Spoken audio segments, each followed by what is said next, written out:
You know, the words we use every day, they feel so simple, right? Almost invisible. But what if I told you they're actually these little time capsules, just packed with forgotten stories? We're talking high-stakes gamblers, ancient kings, even deadly poison. So let's crack them open and see what secrets fall out. Seriously, just think about it for a second. The sandwich, it's gotta be one of the most common foods on the entire planet. But its name? Yeah, that comes from a moment of pure high-stakes obsession. Yeah, we're talking about a guy named John Montague, the 4th Earl of Sandwich. And get this, he wasn't a chef, he wasn't some kind of foodie. Nope, he was a politician, an aristocrat, and, this is the important part for our story, a very, very dedicated gambler.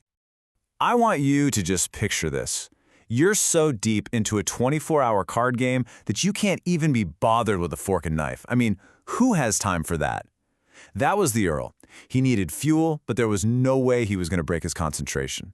So what does he do? He orders some meat stuffed between 2 pieces of bread. And his friends, they see this and they're like, hey, I'll have the same as sandwich. So, look, the Earl didn't invent meat between bread, obviously, but he made it cool. He gave it a name, a kind of aristocratic flair that totally stuck. And just like that, a simple snack becomes this global cultural icon. It just goes to show you, our language is like a living museum, and every single word has its own story. But trust me, some stories are a lot stranger than others. Okay, you're gonna have to stay with me on this next one, because this bit of history is, well, it's as bizarre as it is fascinating. We're about to connect 3 things that you would never in a million years think to group together. No, I'm serious, it's true. The Aztecs named the avocado ahuacatl because, well, they thought its shape was a little suggestive. And then you go thousands of miles away, and the ancient Greeks did the exact same thing with the orchid. They named it orchis because of its root. I mean, how wild is that? 2 totally different cultures, separated by an entire ocean, look at 2 completely different plants and somehow make the exact same connection. So, this is where it gets even weirder. How in the world do we get from fruit and flowers to one of the most important religious texts in all of history? Well, the link is hidden inside a single Latin word. It all comes down to this one idea, bearing witness.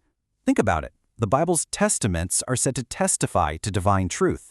And back in the ancient world, it was believed that, well, testicles testified to a man's virility. It's all from the same Latin root, testis, just branching out in the most unexpected directions you can imagine. All right, next up, we've got a story that starts with some pretty suspicious street food and somehow ends up with a super modern cosmetic procedure. Let's trace this crazy journey. I mean, this timeline is it's wild.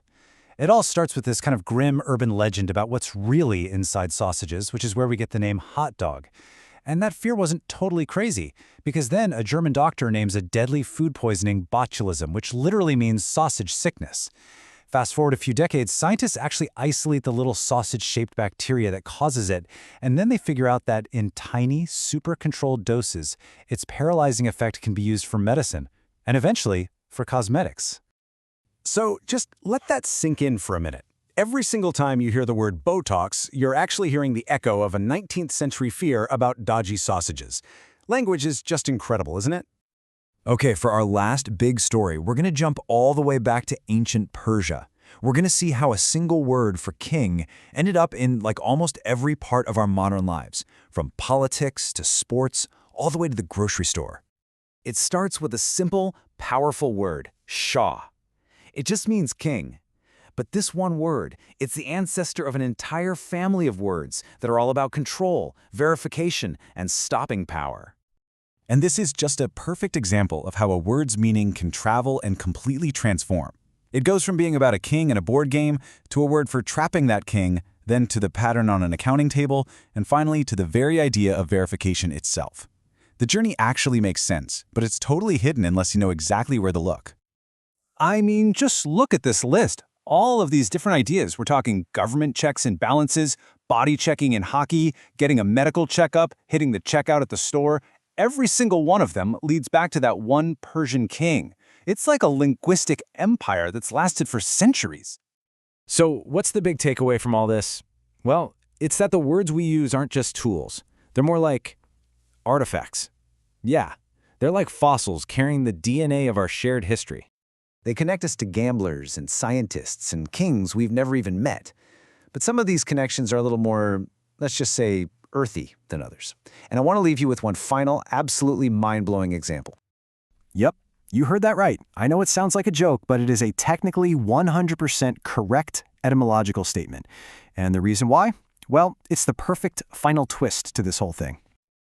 Okay, so the word science comes from the Latin word scire, which means to know. Its ancient root meant to separate or to distinguish, which makes sense, right? To know something, you have to separate fact from fiction. But that exact same root for to separate also gave us the word shit.